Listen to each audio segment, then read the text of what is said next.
هاي هركفوني كم جرتوا ردفتوا تورمو كو channelي الرمو وتي لوجو يوكان أتونغوري كنايتشودا أكنتين نمكو كيستي فوني وجنين تشودا أتونغوري كنا لوجو كنا فون بلتين وجتشو فدا درسيغرو مالغودچون نرجرا أني إيدا غلغلا أكنا براتچودا غلغلا كنا دوبين بولايچودا لوجو أما فدا كيسني أما بربادنچودا ammanuma kanani ube bishaaniin akkasti gaafa bultan furdatee akka dafee isiniif abiddarra yeroo keessanis bishaatuu fi haala kanaan furdatee bula bishaanisa kana eega jalaa naqattanii qulqulleessitanii miiccatanii booda abiddarra kaawwattu jechuudha inni feeltu qobaatti affeelama qobaatti bishaachuu qaba eegan kana bisheeffadhee booda immoo maal faana barbaachisa asbira kaawwadheera fooniin dhiyeessine dhiifama foon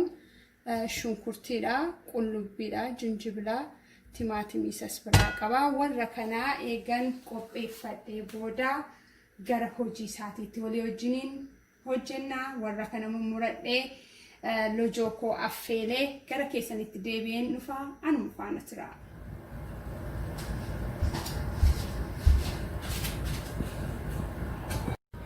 Ega amma hojii isaa jalqabne jechuudha akkuma sila isinitti hime amma asbira shunkurtii koo mummuradhee distii kootti godhadheera shunkurtii koo irraan jalqaba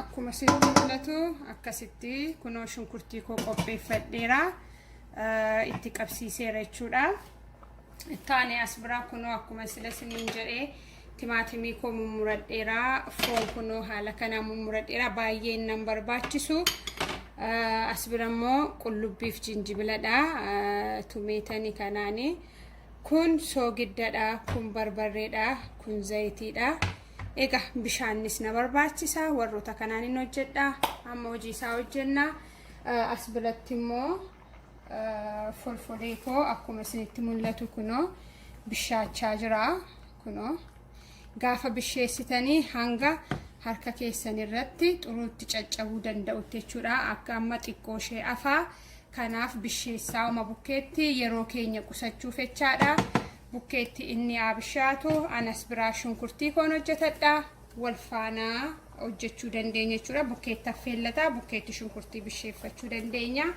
yeroo keenya nuuf qusata garuma hojii isaatiitti darbina ga'a.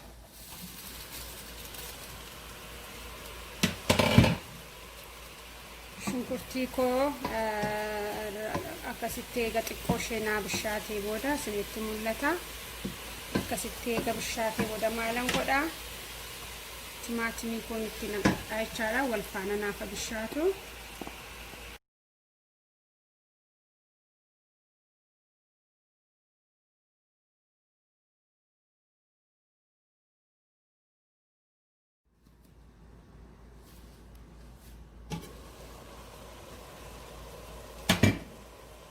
shunkurtiin koo eega akkasitti naa bishaatee booda bishaateera jechuudha akka gaariitti kunoo maaliin godha zayitii koon itti godhadha jechuudha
akka bishaan distiin keessan isin jalaa hin qabne bishaan bukkeetti irra kaa'achuu hin dagatinaa yeroo hundumaayyuu nan jedha. Kanaaf bishaan koo xiqqoo ishee akkasitti cobsaa hojjechuun gaariidha. Maaliif inni jalaa distii yoo qabate waxiin keenya ni nyaa'u. Kanaaf jecha haala kanaan itti cobsataa hin sukkuumnaa jechuudha.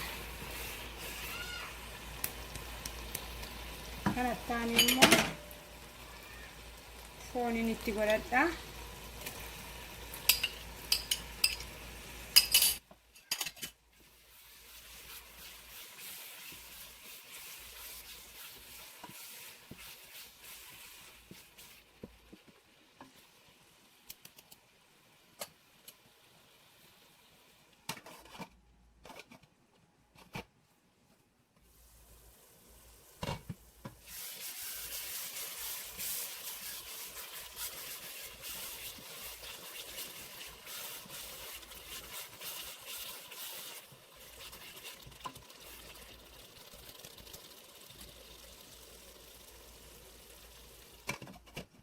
Amma egaa lojoo koo itti naquuf hin jedha wanta ta'eef lojoon koo akkasitti mul'atutti akkasitti bishaateera. Xiqqoosee kan bishaateerraa hanga ta'e walakkaa jechuudha. Akkasittiin nan bulleessaa akka hundumti isaa ija na jalaan taaneef jechuudha. Yoo hin feene garuu dhiistanii akkuma jirutti ijuma isaa duwwaa gochuu dandeessu. Badaa miti ammuma kana jechaadha. Inni kaan garuu ijuma kanaan taa'a jechuudha. Warra kana maalan godhachuudha kana gara waxiitti naqadhaa jechaadha.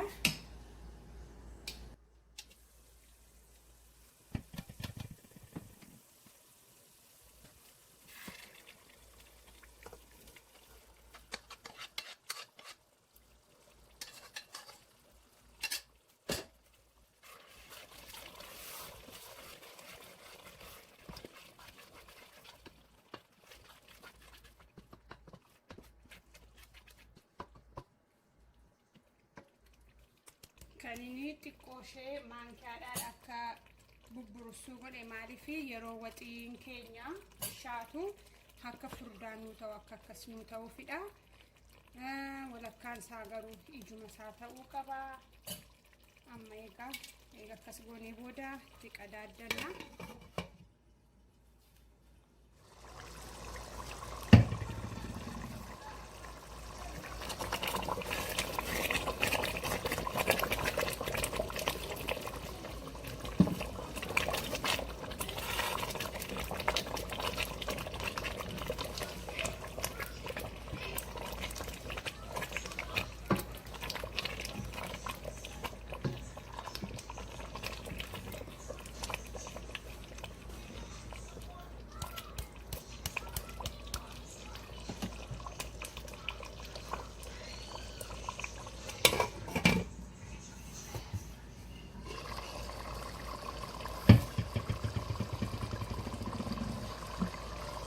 Ashaboo soo gidda itti godhannaa.